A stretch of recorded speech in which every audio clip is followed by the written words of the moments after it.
সিলেটের ওসমানীনগরের খাসিকাপন এলাকায় সড়ক দুর্ঘটনায় 9 জন মারা গেছে। সকাল 7:30টায় এই দুর্ঘটনা হয়।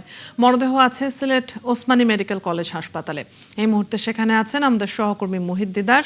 সরাসরি যুক্ত হচ্ছি তার সাথে। দিদার, নিহতদের পরিচয় জানতে পেরেছেন কিনা, তাদের মরদেহগুলো হস্তান্তরের প্রক্রিয়ার খবর জানাবেন, আহতদের কি অবস্থা তাও বলবেন।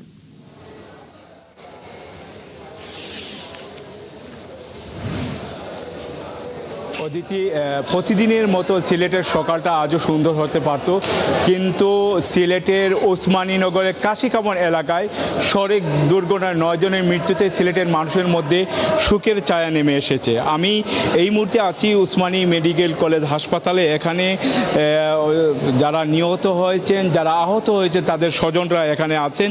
ঠিক এখন আমরা হাইওয়ে পুলিশের সাথে কথা বলেছিলাম, তারা বলেছেন যে 4 জনের মরদেহ তারা হস্তান্তর করেছেন এবং বাকিগুলা তারা আইনি প্রক্রিয়া শেষ করে আজকে রাতের মধ্যে তারা হস্তান্তর করবেন বলে তারা আশা করছেন।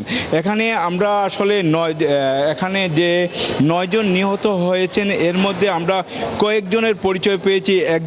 একজন হচ্ছেন সিলেটের সপ্তম রায় প্রীতম, যার বয়স 22, এবং ঢাকার বিক্রমপুরের হুজাইফা নামে 3 বছরের একটি শিশু, এবং কিশোরগঞ্জের সাইফুল ইসলাম।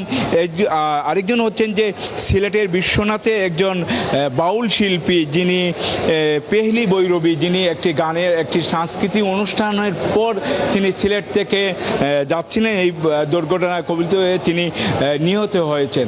এবং বাকিরা আসলে আমরা যে হাইওয়ে পুলিশের সাথে কথা বলেছি, তারা বলেছেন যে অনেকের আসলে এখন পর্যন্ত তারা ঠিক পরিচয়টি বলতে পারছে না, এবং অনেকের পরিচয় পাওয়া গেছে তারা রাতের মধ্যেই সিলেটে আসবেন।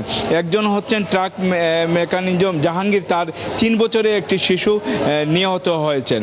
এদিকে চিকিৎসকরা বলছেন যারা আহত হয়ে ওসমানী মেডিকেল কলেজ হাসপাতালে সকালের দিকে এসেছিলেন, যে অবস্থা ছিল এখন তাদের অনেকের অবস্থা স্থিতিশীল আছে, এবং তারা আশা করছেন যত সময় যাবে তাদের শারীরিক অবস্থা উন্নতি হবে। এবং যেখানে পুলিশ বলছে যে আমরা পুলিশের সাথে কথা বলেছি, তারা আমাদেরকে জানিয়েছেন যে আসলে তারা ধারণা করছেন যে বেপরোয়া গাড়ি এবং তারা নিদ্রার কারণে এই দুর্ঘটনাটি হতে পারে। তারা তদন্ত করে তারপরে তারা আমাদেরকে জানাবেন। আপনার কাছ থেকে আমরা পরিস্থিতি জানছিলাম। ধন্যবাদ আমাদের সাথে যুক্ত হয়ে সবশেষ খবর জানিয়ে দেওয়ার জন্য। দর্শক, সিলেটের সড়ক দুর্ঘটনা পরবর্তী পরিস্থিতি জানাচ্ছিলেন সহকর্মী মুহিত দিদার।